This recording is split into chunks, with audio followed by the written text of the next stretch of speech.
Oke, selamat malam, selamat pagi, selamat siang, ataupun selamat sore. Dimanapun kalian berada, semoga sehat selalu dan semoga diberikan keselamatan dan perlindungan oleh Allah Subhanahu wa Ta'ala. Dimanapun kalian berada, masih tetap di channel Herjinata, konten yang menceritakan tentang cerita misteri, mistis, mitos, dan sejarah. Dan di video kali ini saya akan membahas tentang asal-usul dan misteri Waduk Cacaban yang berada di Tegal, Jawa Tengah. Langsung saja simak ke videonya.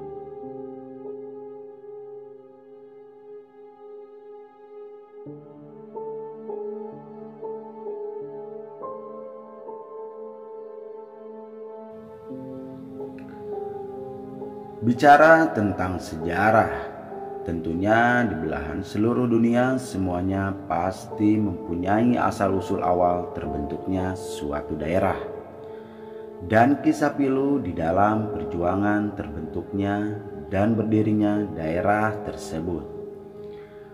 Kali ini saya akan buat kalian penasaran akan sebuah kisah misteri mitos yang tersebar tentang sejarah asal-usul awal terbentuknya Waduk Cacaban yang terletak di Kabupaten Tegal yang berada tepatnya di daerah Desa Penujah, Kecamatan Kedung Banteng.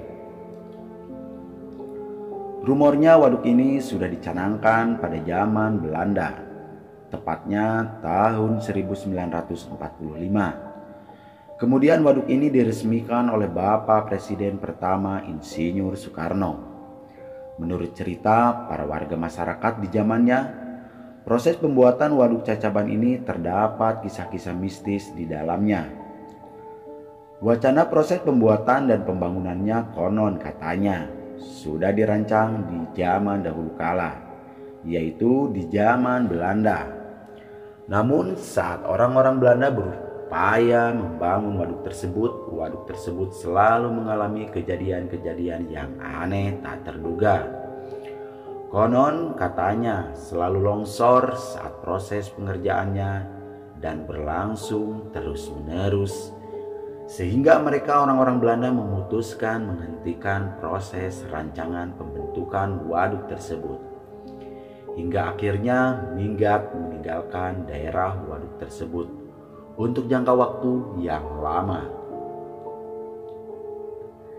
Seiring perjalanan waktu, wacana pembentukan waduk tersebut kemudian dibangun kembali di masa pemerintahan Soekarno tahun 1952. Dan mitosnya yang tersebar luas, konon presiden pertama kita ini melakukan serangkaian selayaknya ritual seperti menancapkan sebuah cungkir emas di daerah waduk tersebut.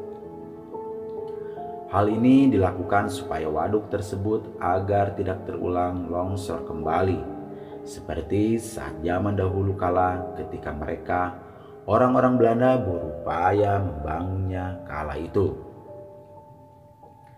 Entah benar atau tidak, sampai sekarang waduk tersebut tetap aman dan tidak pernah longsor. Hingga kini masyarakat pun mempercayainya. Jika cungkir tersebut ditariknya kembali, mungkin akan terjadi longsor di waduk tersebut. Itulah segelintir kisah awal terbentuknya Waduk Cacaban yang penuh misteri dan kental akan sebuah ritual Jawa yang terkandung nilai-nilai unsur mistis di dalamnya. Tak hanya berakhir di situ, Waduk Cacaban ini dulunya berfungsi sebagai sumber mata air untuk masyarakat warga sekitar di zamannya, guna kebutuhan sehari-hari untuk mengairi ladang sawahnya dalam tempo jangka waktu yang panjang. Masyarakat merasa tertolong dengan sebuah waduk tersebut yang dibangun oleh Insinyur Soekarno, presiden pertama kala itu. Dan sumber mata air tersebut sangat berfungsi sekali untuk keperluan-keperluan warganya, khususnya untuk seluruh para petani. Kemudian seiring berjalannya waktu ke waktu, Waduk Cacaban selain tetap menjadi sumber mata air juga berubah menjadi sebuah wisata karena mempunyai daya tarik keindahan dan terkesan kental akan sebuah kisah mistis yang terkandung di dalamnya. Namun dalam perjalanan masa ke masanya, wisata Cacaban ini mempunyai segelintir kisah mistis dari ribuan kisah yang pernah terdengar oleh banyaknya telinga-telinga masyarakat. Konon, sekitar 17 tahun yang lalu, ada sejumlah orang berupaya untuk masuk ke Waduk Cacaban dan enggan membayar biaya retribusi. Mereka justru mengalami kejadian buruk menimpa dirinya, entah karena apa atau hanya kebetulan saja. Naasnya mereka berakhir meninggal dunia di sana.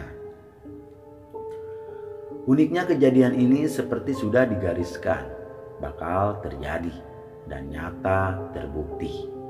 Seperti isyarat yang bertuah dan tidak main-main. Sebelum kejadian naas tersebut, sebuah juru kunci Waduk Cacaban seakan mendapat bisikan gaib sebelumnya dari dimensi lain lewat mimpinya. Seraya dituntut untuk selalu menyampaikan sesuatu kepadanya. Juru kunci itu berkata bahwasanya nanti akan ada 3 orang mati di waduk ini. Mendengar penuturan juru kunci itu sangat mencengangkan dan membuat bulu kuduk ini merinding. Benarkah? Apakah akan benar-benar terjadi? Lalu juru kunci tersebut mau tak mau harus mengadakan upacara ritual menurut keyakinannya sendiri. Beliau mengatakan bahwa di area waduk banyak bersemayam makhluk astral, tepatnya di dalam waduk tersebut. Salah satunya yang bisa ditangkap dengan kelebihan kemampuan indera keenamnya. Sang juru kunci tersebut mengatakan bahwa di dalam waduk tersebut dihuni oleh 2 sosok gaib yang tertua yang bernama Mbah Santi dan Mbah Brahma Sumendara. Sosok Mbah Brahma Sumendara lah sosok makhluk gaib yang sering meminta tumbal. Pungkas kata juru kunci. Sementara Mbah Santi hanya berperan menyampaikan keinginan Mbah Brahma Sumendara kepada sang juru kunci lewat sebuah mimpi dan kemampuan berinteraksi dengan kekuatan spiritualnya. Proses berjalannya ritual yang dilakukan sang juru kunci. Dalam ritual tersebut, sang juru kunci bernegosiasi dengan sosok penunggu waduk, yaitu Mbah Brahma Sumendara, untuk tidak mengambil nyawa manusia lagi. Dan terjadilah kesepakatan antara sang juru kunci dan penghuni sosok gaib tersebut, yang mana kesepakatan ini tercetus lahir dan terbentuknya awal muasal tradisi masyarakat Kedung Banteng. Sampai sekarang, kesepakatan itu berupa pelarungan sepotong kepala kerbau yang kemudian ditenggelamkan di tengah-tengah waduk.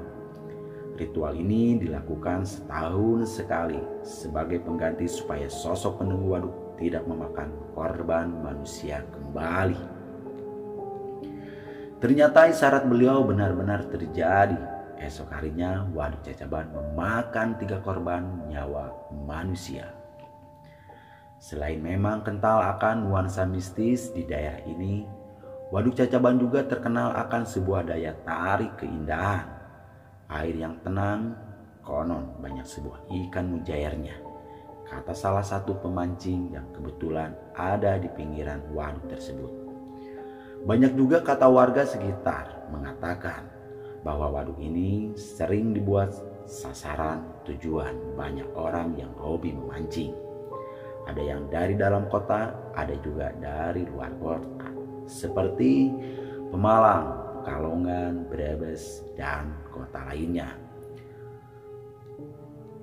Selain asik untuk memancing, menurut juru kunci harus tetap berhati-hati dan berdoa selalu sebelum melakukan serangkaian kegiatan di sini, agar senantiasa diberi keselamatan selalu untuknya, tutur juru kunci. Dahulu pernah ada bahwa seorang pemuda bernama Abidin Dia mencoba memancing di waduk ini dari jam 10 siang sampai ketemu waktu jam 2 siang. Kailnya hanya sanggup mencakup 2 ikan saja. Padahal di waduk tersebut sangatlah banyak terdapat ikan mujairnya. Tak kunjung mendapatkan ikan lagi, lalu ia beristirahat sejenak untuk sekedar santap siang dengan bekal yang sudah disiapkan dari rumah. Sambil menyantap bekalnya, dia lantas berpikir menjadikan ikan hasil buruannya yang tadi untuk dijadikan umpan. Alhasil dicacahlah atau dipotong kecil-kecil seukuran dadu, berukuran sangat kecil. Setelah siap semuanya, ia lemparkan pancingnya yang berumpankan ikan mujair tadi yang telah dicacahnya.